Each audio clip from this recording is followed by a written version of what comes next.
दोस्तों, आज बहुत ही खुशी का दिन है। पूरे देश में ये खुशी मनानी चाहिए। खास करके देश के अन्नदाता, देश के रीढ़ की हड्डी माने जाने वाले किसानों की बहुत बड़ी जीत हुई है। और वहीं बीजेपी के फांसीवादी सरकार नरेंद्र मोदी जो मुंह के बल गिरे हैं, उनकी बहुत बड़ी हार।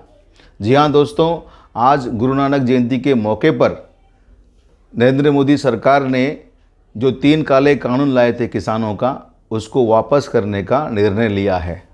दोस्तों, ये बहुत बड़ा निर्णय है, लेकिन इसे लीगली जिस तरह से वो कानून लाए थे उसी तरह से लीगली से वापस लेना चाहिए। तब तक राकेश टिकैत ने कहा है, जब तक ये लीगली वापस नहीं होंगे।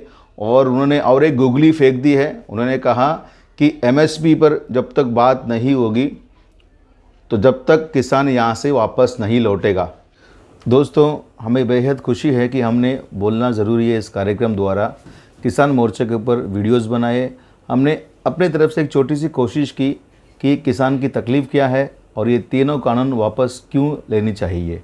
आज वो तीनों कानून वापस हो गए हैं और हमें बेहद खुशी है कि हमने अपनी तरफ से कुछ तो कोशिश की है। दोस्तों, आज और भी एक बड़ी खुशी की बात है, जश्न की बात है। बात यह है कि हज़रत टीपू सुल्तान जो अंग्रेज़ों के ख़िलाफ़ लड़ते लड़ते अपने जान कुर्बान कर दी, उनका आज जयंती है। जी हाँ दोस्तों, मैसूर के शेर, हिंदुस्तान के शेर कहे जाने वाले हज़रत टीपू सुल्तान के जयंती पर मैं आप सबको बधाई देता हूँ। दोस्तों, हमने सोचा कि हज़रत टीपू सुल्तान के ऊपर हम एक बेहतरीन वीडियो बनाएंगे जो पूरे सच्ची घटना के ऊपर आधारित होगा। लेकिन कुछ दिनों से देश के आज़ादी के ऊपर, महात्मा गांधी जी के ऊपर कुछ लोग ऐसे ऐसे टिप्पणियां करने लगे और उनको पद्मश्री जैसे अवार्ड से नवाजा भी गया। तो हमने सोचा कि हम इस पर बोलेंगे क्योंकि बोलना बहुत ज़रूरी है। जी हाँ दोस्तों, पिछले दिनों भीख में मांगी और भीख में दी गई पद्मश्री अवार्ड लेने वाली, और कुछ लोग कहते हैं कि वो मौलाना करीम जैसी नशीली पदार्थ खाती है, कंगना रनावत ने ये कह डाला कि ये आज़ादी भीख में मिली है, असली आज़ादी हमें 2014 के बाद मिली है। यानी नरेंद्र मोदी सरकार आने के बाद हमें असली आज़ादी मिली है। यहाँ तक ही नहीं, उन्होंने अगले दिन ही अपने इंस्टाग्राम पोस्ट पर यह कह डाला कि गांधी बापूजी एक मजाकिया थे, उनका कोई रोल नहीं था। आप एक तो सुभाष चंद्र बोस को चुन लें या गांधी को चुन लें, या दोनों को आप चुन नहीं सकते। इस तरह से बातें कर कर अपने जो शहीद जितने भी लोग थे, मैं नाम गिना नहीं सकता, बहुत सारे मज़हब के, बहुत सारे जात के, जो बहुत सारे बड़े नेता, बड़े जो शहीद हुए हैं देश के लिए, उनको अपमानित किया और देश को 2 गुट में बांटने की कोशिश की।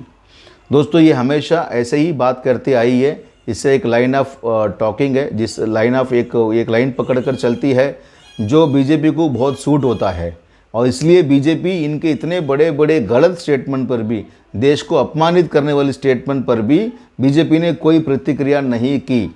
हालांकि इनके छोटे जो प्रवक्ता है, उन्होंने कहा कि उनकी जो स्टेटमेंट है उससे स्टेटमेंट से हमारे कोई लेन देन नहीं है। अपने आप को दरकिनार कर दिया, लेकिन उसका कंडेम नहीं किया।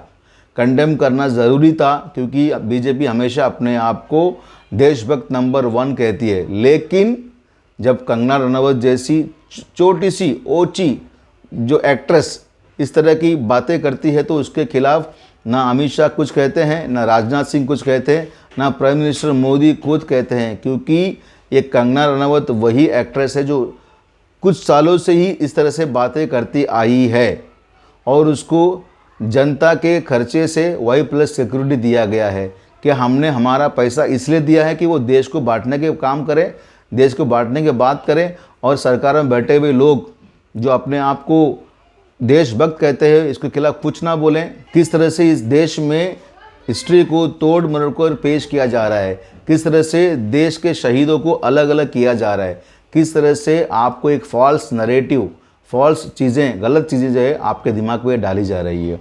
दोस्तों, मैं फिर से आप लोगों को कहता हूँ कि आप अपनी हिस्ट्री को बराबर पढ़िए। टीपू सुल्तान के ऊपर आप पढ़ें, आप नोट करें, आप उसके ऊपर बात करें, अपने साथियों को बताएं, क्योंकि अपने समाज के लिए, अपने देश के लिए जिन्होंने कुर्बानियाँ की, उनके बारे में जानना बहुत ज़रूरी है। दोस्तों, जाते जाते मैं आप लोगों को हिस्ट्री का एक मज़ेदार किस्सा सुनाता हूँ। जब सरदार वल्लभ भाई पटेल इस देश के होम मिनिस्टर थे और पंडित जवाहरलाल नेहरू इस देश के प्राइम मिनिस्टर थे, उस वक्त पटेल साहब ने ये फैसला लिया कि आरएसएस जैसे संगठन जो आज़ादी के मौके पर देश का कुछ काम न आई और ब्रिटिश के सपोर्ट में बहुत सारे काम किए, उनको लाइफ टाइम के लिए बैन कर देना चाहिए। लेकिन पंडित जवाहरलाल नेहरू उस वक्त उन्होंने स्पष्ट कहा कि ये मुल्क सेकुलर मुल्क है, यहाँ पर हर तंजीम को बोलने का और करने का अधिकार है, आरएसएस पर लाइफ टाइम बैन नहीं लगना चाहिए। अफसोस की बात दोस्तों कि मौजूदा बीजेपी सरकार हमेशा नेहरू को हर फेलियर के लिए जिम्मेदार ठहराती है। चाहे कुछ भी हो जाए, बोलती नेहरू की वजह से ऐसा हो गया, और सरदार वल्लभ भाई पटेल को जानबूझकर महात्मा गांधी से भी बड़ा बताने की कोशिश करती है। लेकिन पंडित जवाहरलाल नेहरू, जिन्होंने सरदार वल्लभ भाई पटेल के जिंदा रहते हुए गुजरात के गोधरा में अपने हाथों से पटेल साहब का स्टैच्यू को उन्होंने ओपन किया, और कहा जाता है कि नेताजी सुभाष चंद्र बोस, जिनके कुछ बातों से नेहरू जी सहमत नहीं थे, इसके बावजूद भी नेहरू जी के जिंदा होते हुए उन्होंने जो आर्मी बनाई थी आज़ादी के लड़ने के लिए, आज़ाद हिंद सेना, उसमें एक बटालियन को पंडित जवाहरलाल नेहरू का नाम दिया। दोस्तों, आप ये सब सुनकर क्या सोचते हैं, आप मुझे ज़रूर बताएं। मैं तो बोलते ही रहूँगा, क्योंकि बोलना बहुत ज़रूरी है।